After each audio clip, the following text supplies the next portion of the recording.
Bonjour à toutes et à tous, c'est Exo. Je vous embarque avec moi, direction la soirée de lancement des Amazonies spatiales à la Cité des Sciences et de l'Industrie. Entre deux maquettes de robots d'exploration, j'ai retrouvé Silène Edgar et Adrien Normier. Je les ai emmenés avec moi auprès du module lunaire pour les interroger sur leur expérience dans ce projet hors norme. Je suis autrice d'imaginaire, j'ai fait une trentaine de livres pour la jeunesse beaucoup, un peu pour adultes aussi, dont une trilogie dernièrement chez Brajlon qui est la science fantasy. Et avec Amazonie spatiale, j'ai pu enfin toucher à la hard science. Je m'appelle Adrien, je suis ingénieur aérospatial. Aujourd'hui, je travaille comme commandant de bord dans l'aviation de ligne. Et depuis 5 ans, je m'investis sur des questions d'éthique liées à l'espace et en particulier à toutes ces questions qui entourent les actions qu'on prend aujourd'hui et qui ont des impacts potentiels sur des très larges échelles d'espace et de temps.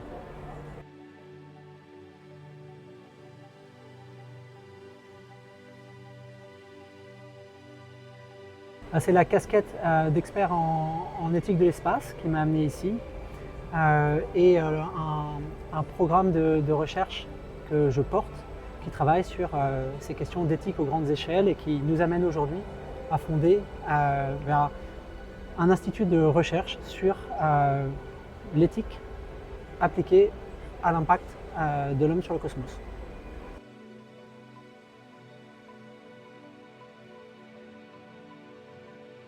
Oui, ça a été vraiment intéressant de travailler avec Adrien parce que, au-delà des questions qu'il a pu me poser et de ce qu'il m'a apporté au niveau scientifique et des connaissances que je n'avais pas, il a tout de suite imaginé des éléments de scénario. Il avait cette capacité à voir comment est-ce que j'allais pouvoir utiliser tel ou tel élément et ce que ça allait supposer pour la suite. Et je me rappelle très bien d'une conversation où il m'a dit « Ah, mais alors là, alors tu pourrais partir sur cette piste ou encore celle-là. » Et en fait, finalement, j'ai choisi quelque chose, mais j'ai gardé en tête les autres. Et ça ferait des bonnes histoires aussi. Et c'est pas dit que j'y revienne pas.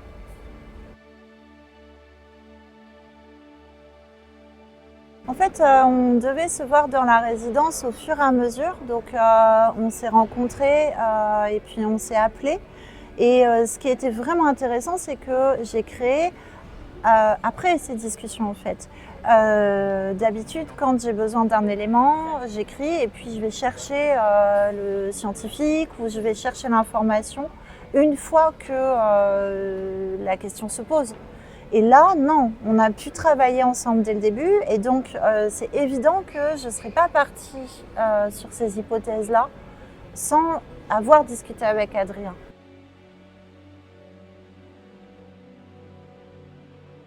Alors, il se trouve que nous, avec ce groupe de recherche que j'évoquais, on l'a utilisé. Parce que là, on avait une quantité impressionnante d'auteurs de science-fiction, à l'imagination débordante, à notre disposition. En fait, on s'est attardé à essayer de faire un inventaire le plus exhaustif possible des impacts que notre activité humaine a dans l'espace. Il y a des choses évidentes, les constellations de satellites dont on nous rebat les oreilles. Il y a des choses beaucoup moins évidentes, comme par exemple les nuages de gaz qui sont relâchés dans le deep space par les vaisseaux qui sont sur des voyages interplanétaires, les cratères d'impact sur des exoplanètes, enfin sur d'autres planètes dans le système solaire. Toutes ces catégories d'impact, pour en faire un inventaire le plus exhaustif possible, il faut être capable de faire appel à son imagination. Et donc on a proposé aux experts d'Amazonie spatiale de nous aider à faire cet exercice d'imagination. Et on a eu quelques idées qu'on n'avait pas du tout eues, qui ont émergé là-dedans. Et donc là on a vraiment un apport de la fiction à notre travail. Et puis l'éthique, c'est finalement ce qui va relier notre capacité à agir sur l'autre et la manière dont on perçoit son ressenti et sa sensibilité par rapport à cet impact et dont on souhaite réagir par rapport à ça. Tout l'exercice de la narration et de la fiction s'intéresse justement à la question de ces relations de cause à effet avec des tiers qui peuvent être variés. Et là, nous, on récupère par l'imaginaire apporté par les auteurs plein d'idées et plein de problématiques, en l'occurrence éthiques, qu'on n'avait pas envisagées. Voilà, je vais vous donner un exemple en vrac. Les satellites de Starlink communiquent entre eux avec des lasers qui sont de forte puissance entre les satellites, avec des lasers de forte puissance et très très très finement dirigés.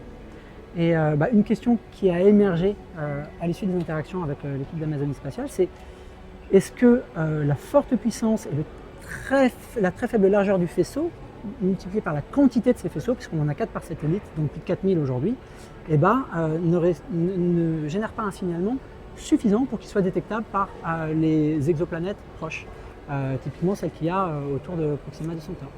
Et la réponse, c'est qu'on ne sait pas à ce stade répondre scientifiquement à la question, qui du coup vaut la peine d'être posée. C'est un exemple parmi tant d'autres.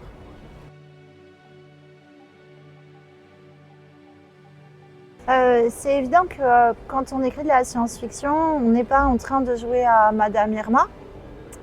On fait des textes pour des gens qui vont nous lire ici et maintenant, assez vite après l'écriture en général, quelques mois.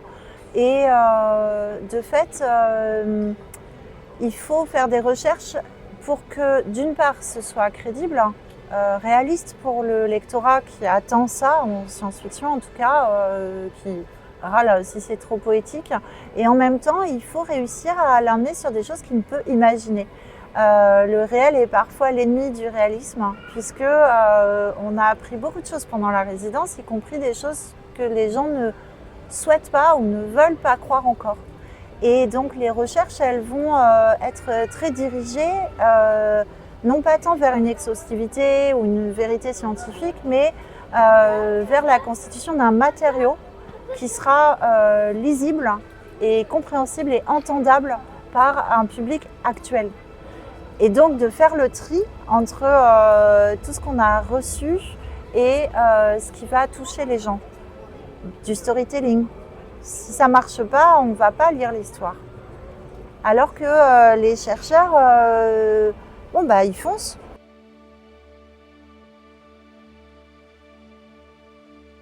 Alors, je pense qu'il y a un lien extrêmement fort entre la science et la fiction.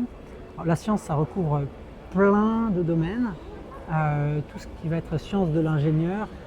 Beaucoup de gens qui entreprennent des études scientifiques ou des parcours scientifiques sont imbibés de science-fiction avant de commencer. Et la quantité de systèmes qui sont décrits dans des romans avant d'exister dans la vraie vie, à commencer par la bombe atomique, sont strictement invraisemblables, à tel point qu'on se demande dans quelle mesure il n'y a pas un côté autoprophétique à ces histoires de fiction qu'on écrit. En même temps, on les écrit parce qu'on pense qu'elles sont possibles et qu'elles peuvent advenir. Et il y a un espèce de biais du survivant à chaque fois qu'on en voit une advenir, oublier qu'il y en a plein qui ont été proclamés et qui ne sont jamais advenus.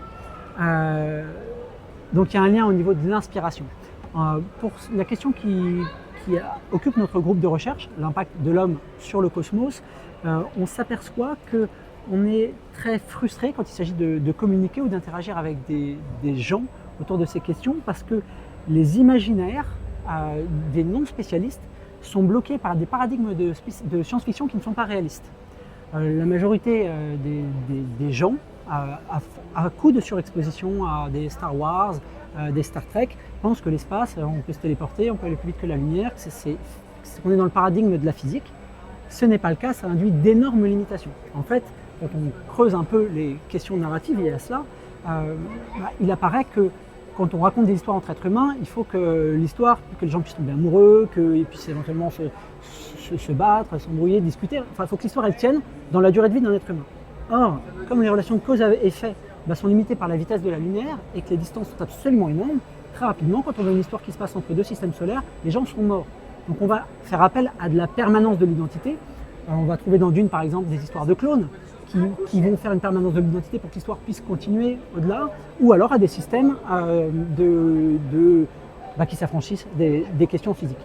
Et donc, nous, en s'inquiétant, on se pose la question de savoir mais pourquoi est-ce que la gouvernance ne s'empare pas des questions de doit-on ensemencer le système solaire? On peut le faire, on le fait dans une certaine mesure, vraisemblablement, mais c'est une question de gouvernance. Est-ce qu'on doit ou pas se signaler auprès de potentielles intelligences préexistantes? On a des gens qui louent des radiotélescopes pour le faire, c'est une véritable question. Pourquoi n'y a-t-il pas d'instrument de gouvernance mondiale qui s'en occupe? Quand on se pose ces questions pratiques sur ces sujets-là, on se dit mais comment est-il possible que le public général ne soit pas interpellé? Pourquoi les scientifiques eux-mêmes ne considèrent pas ces questions? Pourquoi les gens en sciences politiques ne les considèrent pas? Et la réalité, c'est que l'imaginaire est formé par la fiction. La fiction, pour être racontée, a besoin d'une continuité des personnages. Ça génère la nécessité dans l'univers de la science-fiction d'inventer des biais permettant de maintenir une identité et donc, en fait, déconnecte la réalité physique de l'univers d'une grosse partie des histoires qui sont imaginées. C'est pour ça que pour moi, ça a été extrêmement intéressant cette résidence parce que ça nous a donné l'opportunité, avec toute la cohorte de scientifiques et des gens qui sont bien plus pertinents en hard science que je ne le suis, de permettre à ces imaginaires de se construire dans un paradigme réaliste. Et là, on a une valeur énorme, et une valeur qui est à mon sens sociétale. On comprend, et la majorité de la population intuite la problématique initialement grâce à des produits mainstream de science-fiction, comme par exemple Terminator. Nous, sur notre problématique de l'empreinte de l'homme sur le cosmos, y compris aux très grandes échelles, eh ben, on est en manque de narration. Et la cause de ce manque de narration, c'est la difficulté à avoir des histoires dans un paradigme cosmologique de hard science. Voilà. Il y a un autre élément qui nous a particulièrement intéressés là-dedans, c'est que quand on veut communiquer au bout de quelque chose, on a la manière procédurale scientifique de le faire, où on va expliquer, faire un cours. Sauf que, en fait, depuis qu'on est bébé, on ne comprend pas comme ça, on comprend par inférence. Et quoi de mieux qu'une histoire, sans s'embarrasser de tableaux, d'équations, de quoi que ce soit, pour faire comprendre par inférence les problématiques. Et dans cette résidence, notre groupe de recherche est venu chercher des modalités de générer des inférences permettant de transmettre de la manière la plus large possible ces problématiques liées à l'impact de l'homme aux grandes échelles, à ces actions qui connectent les décisions qui sont prises aujourd'hui à des conséquences à l'échelle de biosphère et qui nous dépasseront très largement en tant qu'espèce. Voilà. Et du coup, très concrètement, ça va se retrouver dans la nouvelle que j'ai faite parce que une des choses qu'on fait toujours en SF, c'est qu'on fait des planètes habitables hein, quand on va se balader, parce que sinon c'est pas drôle. Enfin, si elles sont pas habitables, personne peut s'y promener. Et quand on fait des extraterrestres, on fait des extraterrestres avec lesquels on peut échanger, communiquer, batailler. Enfin, ça dépend, mais en tout cas, quelque chose se passe. Et c'est totalement irréaliste. Et quand on va à l'heure actuelle lancer Dragonfly ou des sondes qui vont dans le système solaire, évidemment qu'on ne va pas chercher des petits hommes verts et des extraterrestres comme nous on en fait en SF. Et donc ça a été un des éléments que j'avais envie de traiter suite aux discussions avec Adrien de qu'est-ce que c'est la vie, qu'est-ce qu'on va chercher. Et est-ce que vie veut dire intelligence et comment ça peut se manifester de manière beaucoup plus réaliste tout en étant intéressante pour le public. Je suis très heureuse d'avoir mon tome 2-3 qui est sorti de La fille de Dickey chez Brajlon. Et au mois de juin, je suis partie d'un collectif d'écriture. On publie chez Argile un essai sur la littérature. Comment écrire de la fiction avec Cindy Van Wilder, Agnès Marot, Nadia Coste, Lise Siven et Maëlique Duval. Et je pense que c'est une première mondiale de faire un essai sur la littérature à nous 6. Donc je suis très heureuse. De mon côté, je suis très heureux de partager le fait que l'inventaire de ces différentes typologies d'impact qui a été commencé avec les experts d'Amazonie Spatiale a permis d'amener une concrétisation intéressante lors d'un forum sur l'empreinte de l'homme au-delà de la Terre qui a eu lieu à Berne en janvier. Ce forum ayant mené à l'identification de plusieurs problématiques très pratiques et très réelles. L'une, c'est que s'il existe aujourd'hui une entité qui s'appelle le COSPAR, dont l'objet est de traiter des impacts éthiques liés à la protection de la recherche scientifique dans le système solaire, il n'existe sur Terre aucun lieu où sont discutées les questions de est-ce que ou pas on souhaite ensemencer le cosmos, est-ce que ou pas on souhaite se signaler auprès de potentielles intelligences préexistantes. Et il n'existe pas de processus décisionnel représentatif à cet égard. Et ce triple constat nous a amené à la création d'une lettre ouverte qui est en cours de finalisation et qu'on va diffuser de manière absolument massive afin de solliciter la création de quelque chose absolument nécessaire pour réfléchir sur cette question d'empreinte dans le cosmos, c'est un registre. Où sont les vaisseaux? Qu'est-ce qu'il y a dedans? Où est-ce qu'ils sont écrabouillés? Où est-ce qu'il y a de la poussière qui a été déplacée? Où sont les signaux qu'on a envoyés? Qu'est-ce qu'il y avait d'ailleurs dans ces signaux qu'on a envoyés? Tout ça, en fait, il n'existe pas, aussi fou que ça puisse paraître, d'inventaire scientifique de ça. Et on appelle à la création de tout ça dans cette lettre ouverte. Fin.